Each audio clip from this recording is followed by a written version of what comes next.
Hello everyone, Jen here.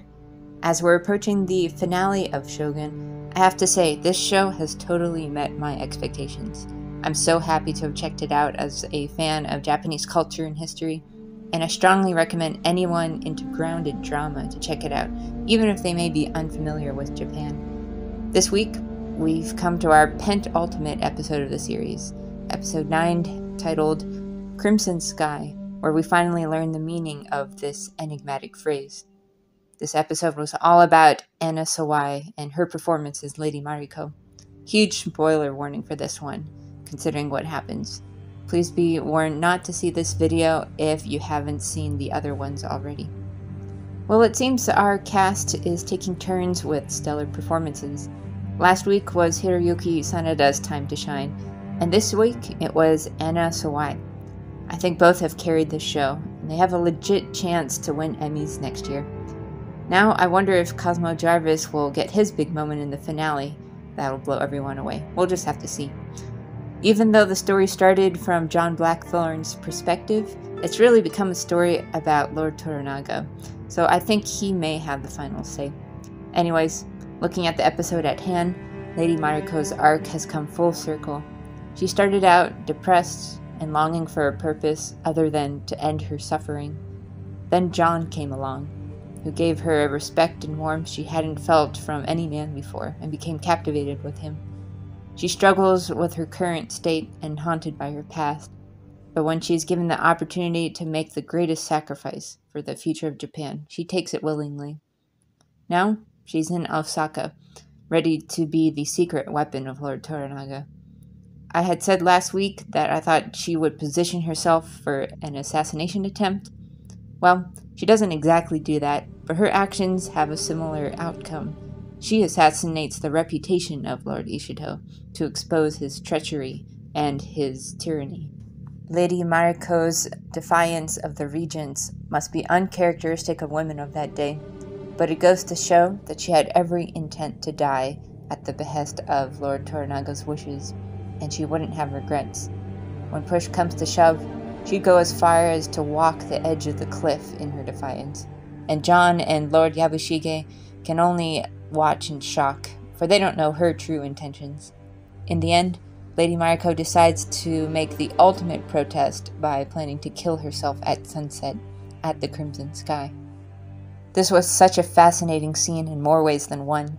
Lady Mariko and Lady Ochipa are starkly contrasted, showing that Ochipa is the real coward, while Mariko has grown strong and independent as a woman, and serving someone of her own choice.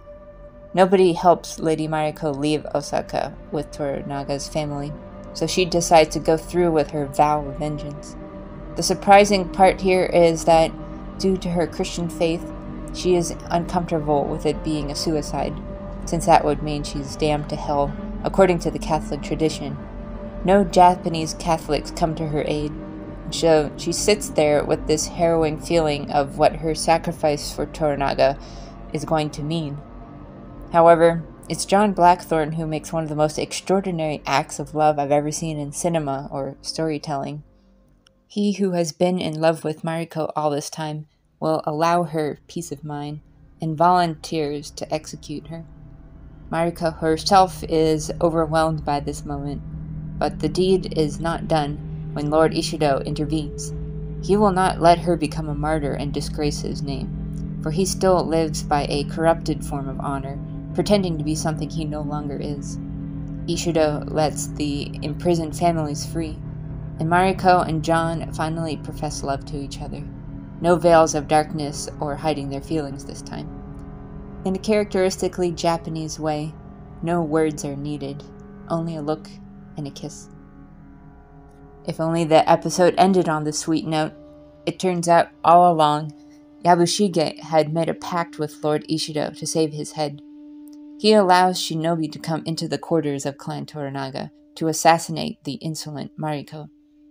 What's been so interesting about Yabushige in this whole show is his constant struggling to hold to some sort of code of loyalty, while really trying to take care of himself. He's the ultimate opportunist, the real definition of a coward. His motivations are understandable, since Lord Toranaga seemed to be a bad bet. But Toranaga knew he would turn against him, which is why he didn't let him in on the conspiracy. Still, Yabushige is responsible for his actions, and he ultimately is responsible for the tragic death of Lady Mariko. If John so much as breathes a scent of treachery from Yabushige, he will be at his throat in an instant. But that's probably the least of their worries at this moment. Everyone is now captive to Lord Ishido, and their lives are in peril.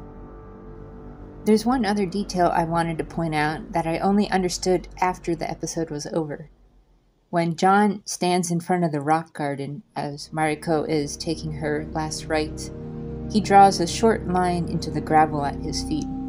I thought it might be referencing how he drew a map of the world before, but when I remembered what rock gardens stand for, it occurred to me that he was contemplating his own death. He drew a plank, which would protrude off the hull of a sailing ship, and if you were to walk off it and plunge into the ocean, that was execution. John was likely contemplating what he would do if Mariko were to die, and if he were to walk the plank, so to speak, and throw himself into the sea if he couldn't have her. I think it's the first time in the whole show where John seriously contemplates suicide, since he'd been mostly focused on preserving his life up until this point. Now, with Mariko truly gone from him, it will be interesting to see what choice he takes, if he leaves Japan for good, or if he leaves this life entirely to find her in the next. Next week is the great finale, which will see everything come to a close. Who will die, and who will live? I'm starting to believe Yabushige will die, but I think also Buntaro. I can see Buntaro becoming especially reckless when he learns of Mariko's death, and he might attempt to kill John. John might be his killer rather than the Ishido faction, which would be quite tragic. Two pathetic, but oddly sympathetic characters having pitiful ends, while Toranaga wins the day. I sort of look forward to some sort of twist ending as well. Toranaga plans to take the throne of Osaka and destroy the whole Council of Regents and establish himself as Shogun. But could that also mean the death of Ochiba, or even the Taiko's heir? I don't see it being a clean ending, and Toranaga himself might be just as vicious as his vassals, who he may dispose of in the process. What will he do to protect his own power and secure Japan once and for all? I couldn't be more excited for the end, although I will also miss the show dearly, since we'll probably see nothing like it for a long time. That's the end of this review. Now, tell me how you think the show is going to end. How do you think the final act will play out? Again, thank you for watching and supporting my channel, and I'll see you guys after the finale airs. Take care.